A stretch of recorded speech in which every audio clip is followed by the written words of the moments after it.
In some very rare cases, cars are not just cars that will an object that will take you from point A to point B. In very rare cases, cars actually become a true piece of art, and I do think that is what Pagani has always been about. And now they've just released the Pagani Utopia Roadster in this beautiful red color that you can see the carbon fiber underneath.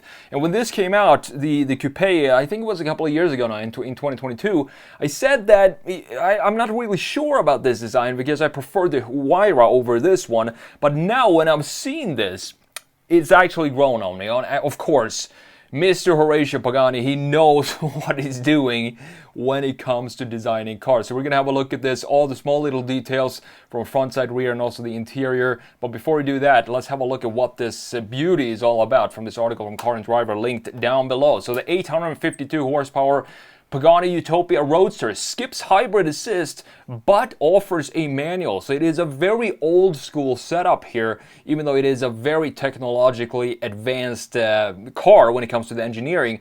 And they plan to sell about 130 copies of this, priced at around $3.4 million, which is a bargain for a piece of art like this. I always think like this. People will say, how could you buy a car for several $1,000,000?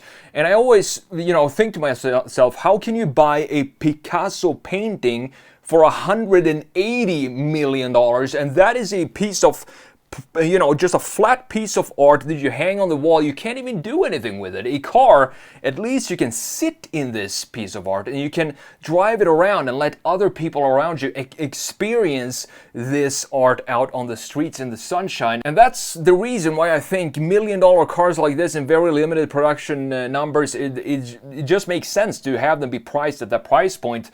As I said, because people are buying paintings for $180 million. So the drop top model isn't any heavier than its coupe counterpart, which is amazing. And both have an 852 horsepower twin turbo V12 without the hybrid assist. And as I said, manual option for this. It weighs only 2,822 pounds for the Roadster, which is insanely light for a car like this that is without any fluids. And then you got to put all the gas and all of that stuff in it. The engine is developed by Mercedes-AMG. The Utopia hand-assembled engine makes, as I said, 152 horsepower and 811 pound-feet of torque. You can also choose to skip the Utopia's third pedal if you don't want the manual transmission, but I don't understand why you would not want that, because when you look at the assembly itself, that beautiful thing is by itself something that should be in a museum. But you can have this as a 7-speed automatic with the pedal shifters. The top speed is electronically limited to 217 miles per hour. So this is a hardtop Roadster, so you can take the roof off. It has a big glass panel on it. You also have a soft top behind the seats. For example, if you're out driving, you took the hardtop off, you left it in the garage, starting to rain, you need some cover, they do have a soft top separately. A separate set of matching garment bags live behind the headrests. You can see them right here and also in these wings, the rear wings. And this being a hypercar for $3.4 million, the personalization options are virtually limitless. This Utopia that we see right here in these press photos is painted in something called habanero red, and it is one of the most beautiful colors I think I've ever seen, because you can see the carbon fiber underneath this blood or ox blood red color. It just looks beautiful. Inside, this is an absolutely gorgeous interior here. The Utopia represents a simpler time when the gauges and switchgear were more mechanically complex. Good job. The same thing with the Pagani, with the Bugatti. I mean, they also try to limit the number of screens in the interior, because they know screens are not going to age well. In 100 years, the screens are just going to date the car. So they want to have more of physical pieces of things in the interior. You have the shifter exposed linkage right here, beautifully done. To the toggles on the dash, to the steering wheel, which started life as a single piece of aluminum before it was milled for 28 hours into the steering wheel that we see right here, and it weighs just 3.5 pounds. The V12 under the hood is dressed with bronze valve covers and a lot of carbon fiber, obviously. You do have a staggered setup for the wheels here. You have 22s right here in the rear, 21s in the back. I do think it looks good on this specific vehicle, because this is a hypercar. The proportions look very, I wouldn't call this Hot Wheel-ish, but it looks like it suits better to have a staggered setup for this specific type of package. The Utopia Roadster has been homologated for sale in the United States. So out of the 130 that they plan to build and sell, hopefully we get to see 1 or 2 here in the States. So with that said, let's jump into Photoshop here. Have a look at this stunning beauty. As I said, when the coupe first came out, I thought the Hawaii ride looked better than this, but this has this almost Art Nouveau style to it. Reminds me of those the metro stations that you have in Paris, for example, with that sort of styling all over this car. It definitely has this timeless look to it, and this is definitely a car that will look just as good in 100 years as it does today. So we have this front end. You can see a lot more complex features than we have in the Huayra, for example. We have this opening here, then we have these fins that stick out right here, and these are the pieces that I wasn't too sure about because they look so thin. But if you look at this, you kind of have to look at this car as not just a car, but as I said, as a piece of art. And when you do that, everything comes together better, in my opinion. You also have these beautiful fog lights integrated right here in this single line up front. We still have the big fenders, which is very typical for Pagani. Just have a look at this massive shelf that we have going on right here and how much this sticks up and creates this wing, which then houses these beautiful headlights in the front end. And Pagani has always been very special and unique when it comes to the styling of the side mirrors. And just have a look at this. What a complex piece of carbon fiber this is. We have looks to be almost spoilers or wings on the side mirrors itself. It looks very, very cool. And the more you look at this car, the more details you start to appreciate. We have these things down here, sort of clamps for the lower section, and this beautiful piece that goes into the nose just sticks up from the hood in the front end and then fades into this beautiful color, which is the habanero red. Now looking at the side view here, check out these wheels. I'm not sure if you can see it here. This actually doesn't look like it has those wheels that I saw in the pictures. Here you can more clearly see this carbon fiber insert that we have in the wheel itself. And this is some smart tires that this is equipped with that sends information from the thread in the tire, in the rubber itself, to the computer on board the car.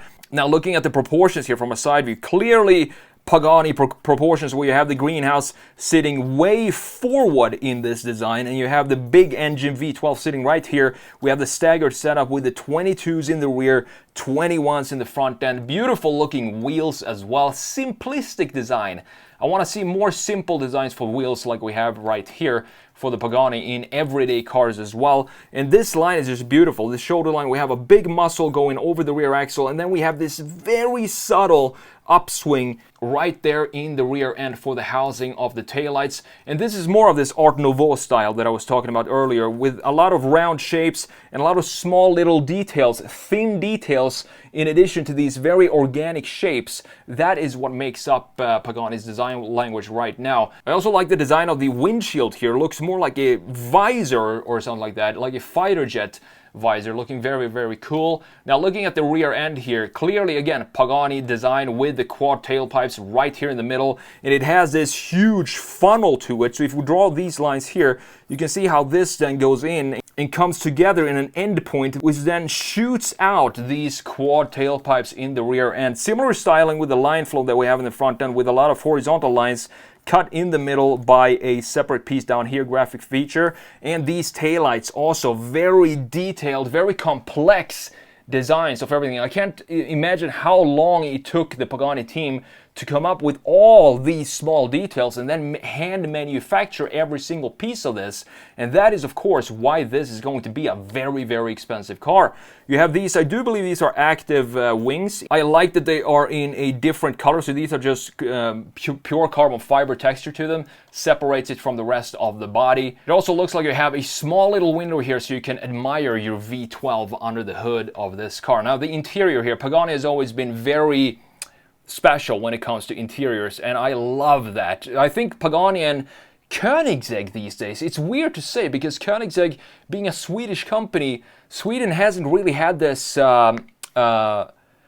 image of being a company that goes into very small details and sculptures of interiors, but I do think Koenigsegg has something similar there with Pagani at the time. It has this very industrial feel to it and this super thick shelf here for the dash. I'm not sure if I wanted to see something else going on in this area here to break this up. Maybe just some stamped Utopia letters in this area or something like that, because this is the one area that I feel feels a little too big. There's nothing going on in that area. And in addition to that, we have this square air vent. I do believe this is an air vent. It might be a speaker actually. We have the air vents up here, obviously. We have an elliptical rear view mirror, and everything in here is tactile.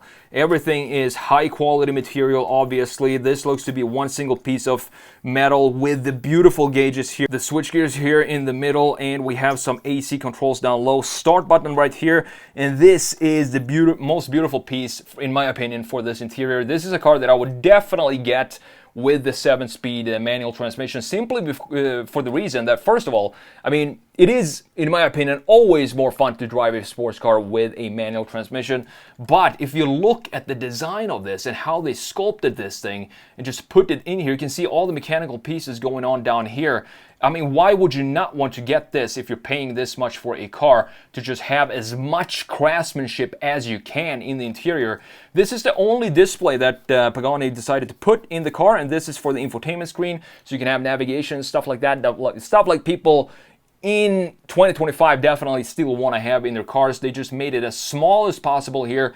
We still have a beautiful analog tachometer to the left and speedometer right here to the right. And this is the steering wheel that, like we talked about in the article, that was milled from one single piece of aluminum for 28 hours, I do believe. And this is the result right here. So overall, love cars like this. Unfortunately, we can't expect normal everyday manufacturers to go into this much detail, but what a different world that would be if manufacturers decided to put pride and effort into every single small little detail, like I think the Germans did in the 80s and the 90s. A lot of that is going away, but thankfully we still have manufacturers like Koenigsegg, like Pagani still around to give us these beauties and these pieces of art.